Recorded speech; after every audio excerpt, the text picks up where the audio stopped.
Okay, wait, now, repeat that for me real quick. The bullet is in my chest right here. You know, like when you have lead inside of you, it's certain CAT scans you can't have because a lead that's inside it. So like when the weather changes, like outside, I can taste the lead. But everybody know me from carrying a gun because I almost unalived somebody before. So that's why I really got popular, because it was like, this girl here, you know, if you were scared of me and you know I'm that type of person that they portray me to be, why would you be with my husband? And one shot, she shot me in my back, and I don't remember nothing. I was in a coma since then. Damn. Did you hear the shot? No. Me being paralyzed didn't set in until it was time for me to go to rehabs, and that's when I realized that, oh, I can't walk. She's still with him. They still married 30 years later. You know? Today? Yeah, till this day, he's still with her.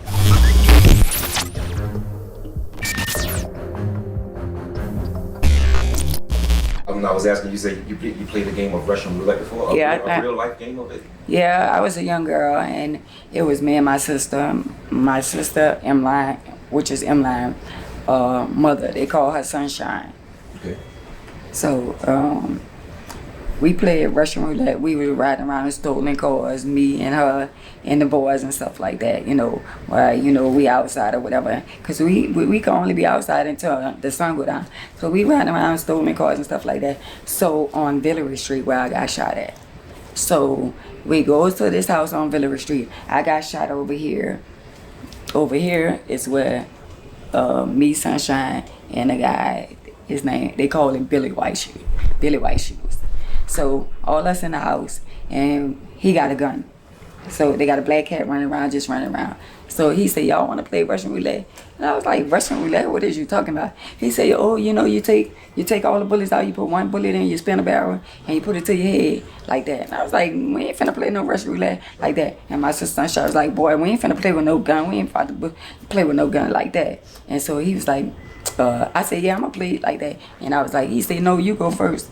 And I was like, no, I ain't going first. You go first like that. And he was like, nah, you go first. I said, no, I ain't going first like that. And it was like, all right. So it was a black gun. He put the bullet in, and he spent the barrel. And he spent the barrel, and he closed it. And then he was like, nah, if I do this, yeah, he said, I'm doing this for you. Like, because he was in love with me, but, you know what I'm saying? It was like my little boyfriend. He had a crush on me or whatever. So he spent the barrel, put it to his head, click, and it didn't go off like that. And they're like, come on, it's your turn, it's your turn. I said, boy, it ain't my turn, nothing. I say, I ain't finna put no, you know, and I'm young. I say, I ain't finna put no, I say, you won't play. I say, we playing it, but you do you. I said, I'm not doing it like that. And so he did it again, click, and that was his last click. And it went off. It went off. And he just dropped and fell in my arm. And my sister, she's screaming and hollering and crying. And I'm holding him, and blood just everywhere. The cat just running around. The black cat just running around. My sister just screaming and screaming. And the whole while my sister screaming, I'm just holding him. And he just, his eyes just closed and blood just all on me. And he passed away on me, like. He passed away on like, I'm holding him. When the police get there, what did they try and fault you for it? No, they didn't.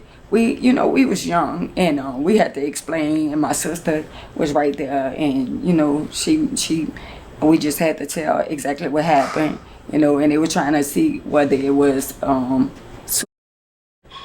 accidental. And my sister told them, oh, they was playing Russian roulette or whatever. She was young, and we didn't know what Russian roulette was, but we was going along to get along, you know, trying to go along and have our, you know, enjoy ourselves and stuff like that. We caught up into something we don't even know. And my sister said, no, they was playing Russian roulette. She's like, they was playing Russian roulette. I wasn't playing, they was playing Russian roulette.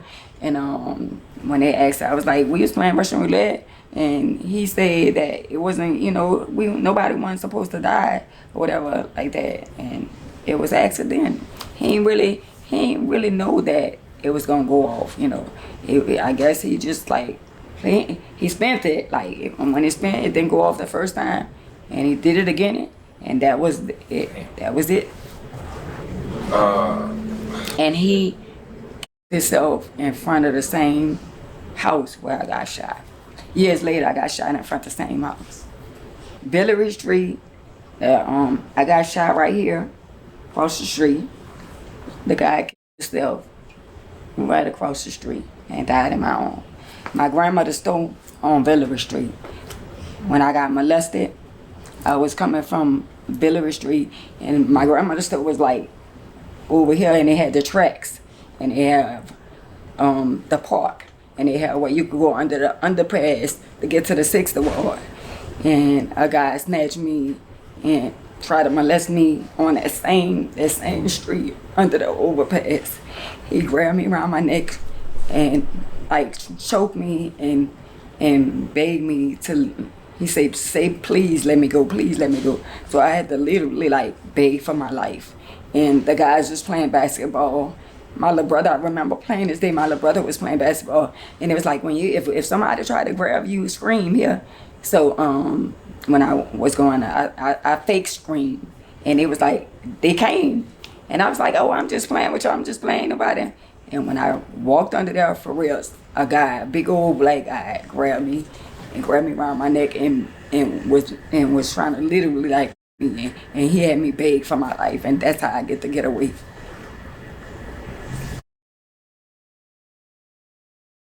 So that's how I get to meet my first husband, through Mia. By my brother Warren being over there by Mia, and that was her cousin, and he saw me, and he went to St. Aug, a good boy. He'll tell people, you know who my old lady is? Aunt Mays. I'm with Aunt Mays. That's my girl. That's my old lady, and this that Aunt Mays. So I wound up getting pregnant for him. I had 2 kids already. The guy I was sleeping with at 15, my husband started cheating on me with his sister. Okay. And I used to sleep at their house when my mama was looking for me at 15. I used to sleep at their house. So I know this young lady who my husband was cheating on me with. And I never knew that he was cheating on me with her. Everybody knew he was cheating on me with her but me. And when I found out, I was devastated because I felt like all of us grew up together. So we have second lines in New Orleans. So I was going to the second line that day. I got shot. And before I went to the second line, I went to my grandmother's house, and my grandmother was like, "Oh, you look so pretty."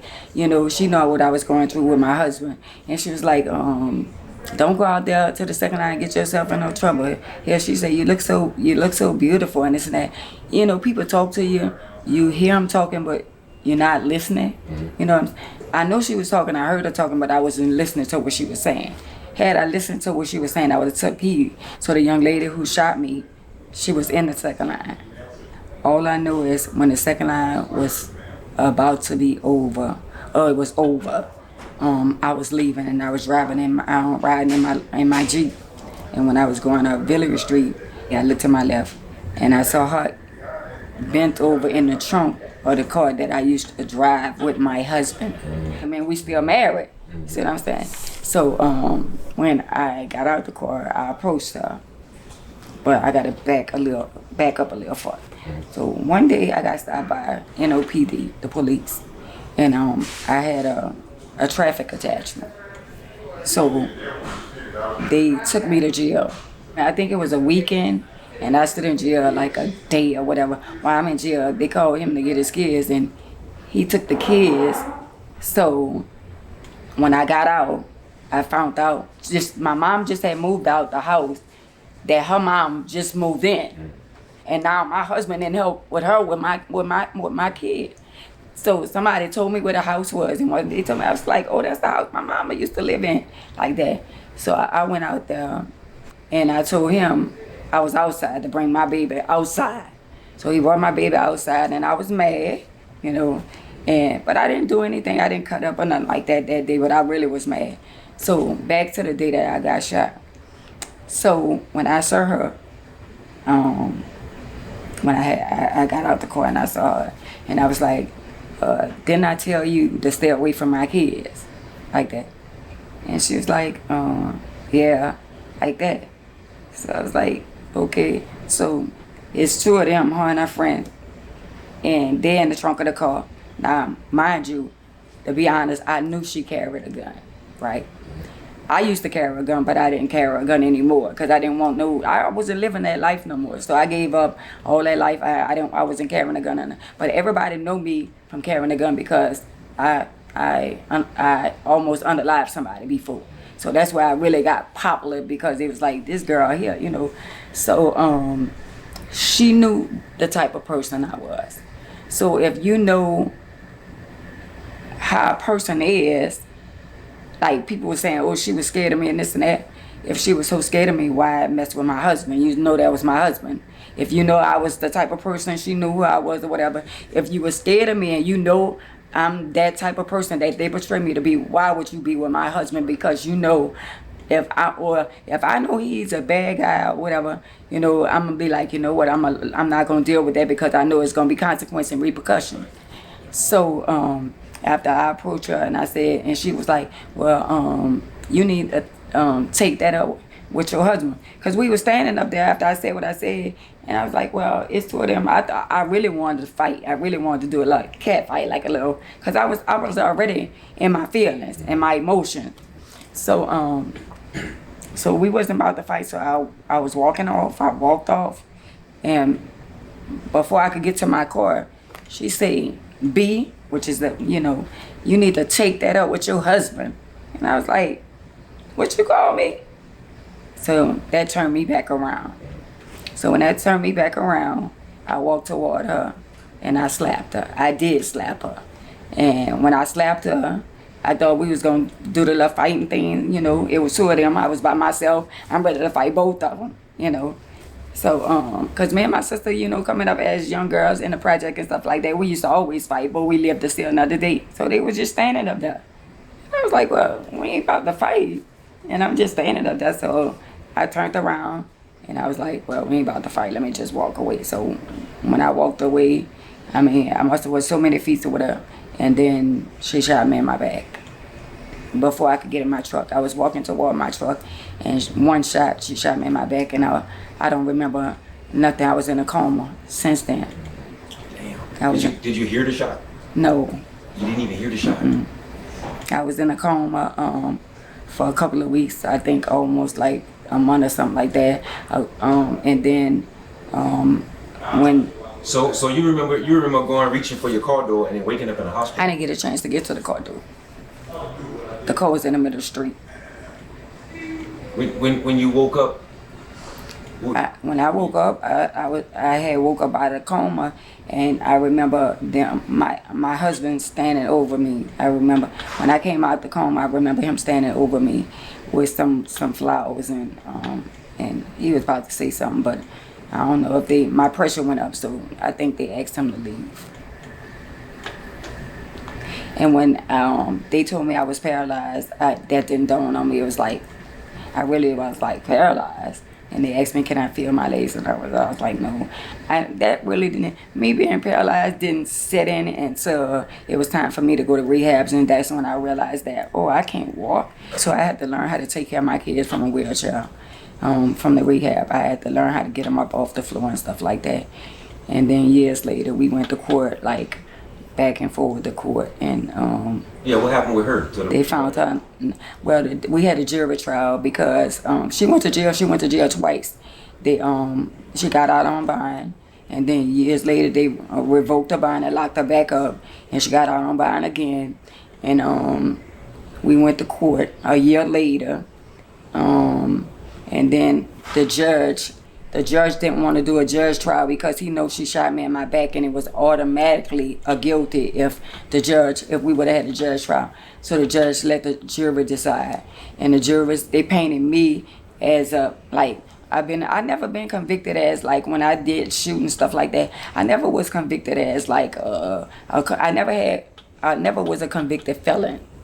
And so they brought up my record years ago. They made it seem like I was the one more aggressive, and I was more in the streets and she wasn't. Well, you shouldn't have never approached a woman and this and that. That was my husband. You know, at the end of the day, I didn't go there to fight her. I asked her a question. You know what I'm saying? She said what she said. Yeah, today maybe I shouldn't have put my hands on her, but I went out for my emotions. She knew that was my husband. She knew that was a married man. She didn't care. She put herself in the equator. And for women to be like, oh, well, you shouldn't have approached a woman and this and that. You never know, and you never can't say what you're doing until you be put in the situation. You know, and I was put in a situation where, you know, it is what it is. And I'm the one, you know, she's still with him. They still married 30 years later, you know. Today? Yeah, till this day, he's still with her, you know. But at the end of the day, you know, I feel like I got the end of the stick because you divorced me while I was in the hospital. And I could have filed a lawsuit against her. I could have got spouse support. You know what I'm saying? I didn't know any of that. It was a lack of knowledge. I didn't know anything about that, you know. And she got off because the jury was like, oh, she looked so, both of y'all look so innocent and this and that. So y'all didn't judge the fact that she shot a woman without a weapon. I didn't even have a knife. In the back. I didn't have anything. And she shot me in my back. And at the end of the day, y'all judge her on, oh, well, she looked at like she was so innocent and y'all looked at so innocent and this and that. But they got to understand and lied and said, oh, well, she's notorious. Or she just said, they painted a picture like I was such a bad person or whatever. Yeah, I've been in jail before for shooting somebody, but it was a man that was abusive to me, you know. And thank God that I didn't unalive him, even though somebody else did, but still, it didn't make it right. It don't justify what she did. I didn't shoot him in his back. You know what I'm saying? And we was like head on. I walked away and she shot me in my back. You know. How is you and his relationship today? Well, right now today, because him and I forgive him. I forgive her as well, but we would have a better relationship if it wasn't for her. She played a hell of a part in our relationship with our kids because she insecure about me. And I think in her mind, as a woman, she have to think, well, if I would have never shot this woman, would he still be with me or would he be with me? Because he still was messing with me and her at the same time. Even though he was cheating on me with her, I still was messing with him. Because I felt like he still was my husband. And in my mind, like, I forgave him and he was making me feel like we still had a chance. You know, even though he had her driving in the car, you know, I was like, well, that's a phase. That's something that women and men go through. But you still was telling me that I still want to be with you. We still married. You know, he didn't divorce me. He divorced me after she shot me. He didn't file for a divorce while he was cheating on me. He had ample opportunity to file for a divorce while he was sleeping with her. He didn't want a divorce then. But after she shot me, somebody said, well, he made a choice to be with her. Well, she did all of this, I might as well marry her. And that's what he did. And then now that I have kids and I got grandkids and stuff like that, you have to be a very strong individual to deal with the fact that from kindergarten, college graduation, from high school graduate, to know that the woman that shot you is sitting right there, right across from you, right there, unjustifiable shot you, and holding and touching and, you know, just interacting with your kids and grandkids. You gotta be a very strong individual. I don't feel like I deserve that. It's kind of like having to relive this shit all the time. Right. And now that, you know, I'm 59 years old and I got grandkids and he's still with her, and when they have function, she'll act like she can't be around me, you know, and stuff like that. Like, you know, it's just a lot of, you know, you'll think like years, 30 years, it's never over. It's still not over, and it's 30 years. It's still not over. And I feel like I forgave them, but they ain't forgive themselves. They have to forgive themselves. You know, I told her, the woman that shot me, I told her in her face, I forgive her. And I asked her why she shot me. And she was like, she did what she had to do. I said, over a man. Just think of the mentality. You didn't have to do that. That's what you chose to do. Was she apologetic when you spoke to her? She said, if you forgive me, you'll let it go. Yeah, so it's still, yes. I mean, she's just a cold person. You know? Yeah, I don't know. I can't. Gotta be, just have a cold heart, or maybe she did. I don't know. And then, I mean, you know, no remorse. I'm not sure she have to deal with it too. She have to live with it too. Every day. You know, so I live with it every day of my life, and they got to live with it. And if she never apologized, that's.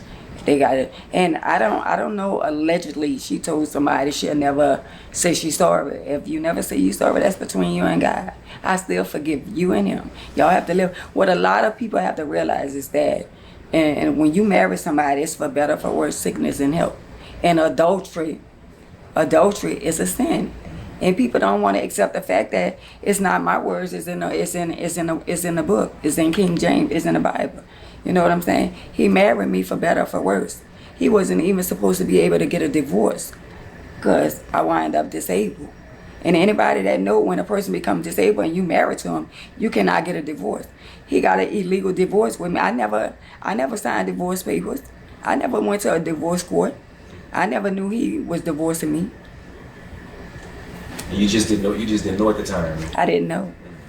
I didn't know anything about a divorce. Okay, wait. Now, repeat that for me real quick. The bullet is in my chest right here. So my doctor is gonna do I have to have a scan. You know, like when you have lead inside of you, it's certain CAT scans you can't have. With the CAT scans and stuff like that, you can't have because a lead that's inside it. So when the weather changes, like outside, I can taste the lead. So I can taste the lead of the bullet inside of me. And you've been living with it for how long? How long has it been? I've been in the chest 30-some years. So the bullet is still enlarged in my chest. When she shot me, the bullet came from there and it's right here. It's close. It's where my heart somewhere and the bullet is just sitting there. And you said your doctor is. Can we talk about that? Yeah. So it's possible that he can remove the bullet. Yeah, they working on removing the bullet, as long as it's safe to remove it, and because the fragment of the bullet is touched the spine. My spine is not sterile. I'm not an incomplete, so that's the only thing that's stopping me from walking. If somebody like rub my back or massage my back, I can feel it all the way down to my legs. Yeah, because I had a friend of mine been shot. I think he was shot. I forget where he was shot. But when it rains or something happens, it makes his leg shake. It makes his nerves go crazy. Yeah, I had that muscle spasms. That's muscle spasms. I have those real bad too. Like if somebody make me real mad and I want to get to him and I can't, my leg's gonna be like, it's gonna be like I'm trying to get to him. But I feel like I probably would have been walking again because I am a very religious person. When it comes down, I'm very spiritual. Like when it comes down to God, I'm a great believer in Jehovah. But I feel like he didn't allow me to walk soon because I wasn't ready. Like if somebody pissed me off, I at one time, I'll be wanting my leg back. And now, I don't feel that way. I forgive people, but now that people be messing with me, if I get angry and I be going off like that, just imagine if I was walking. So I do know that if I wouldn't have wound up in a wheelchair, I would have been dead or in jail. The day before, she shot me, but that Monday, they was coming to get me I was on probation. I had them violated my 5-year probation for writing a bad check. So had she wouldn't have shot me, I was going to jail for 5 years. Wow. So it was like, I do believe that it's good and bad. God allowed me to be here with my children. Either you're going to be in jail away from your children, you're going to miss all this with your children. So it's good and bad, but I prefer to be, I'm in a wheelchair, but I got the opportunity to raise my kids and be with my children than being in jail behind bars. I think being in jail behind bars would have been even worse. So even though it's like, well, so you're saying, but I'm not selfish. Being selfish is they bring me to jail and just let anybody raise my children, and it could have been anything could have happened to them and this and that. So that didn't happen. So you was in the jail while you was in jail? I didn't go to jail. Oh, okay, right. I wound up in the jail before I went to. Okay. I was about to go to jail that Monday. I got shot that Sunday.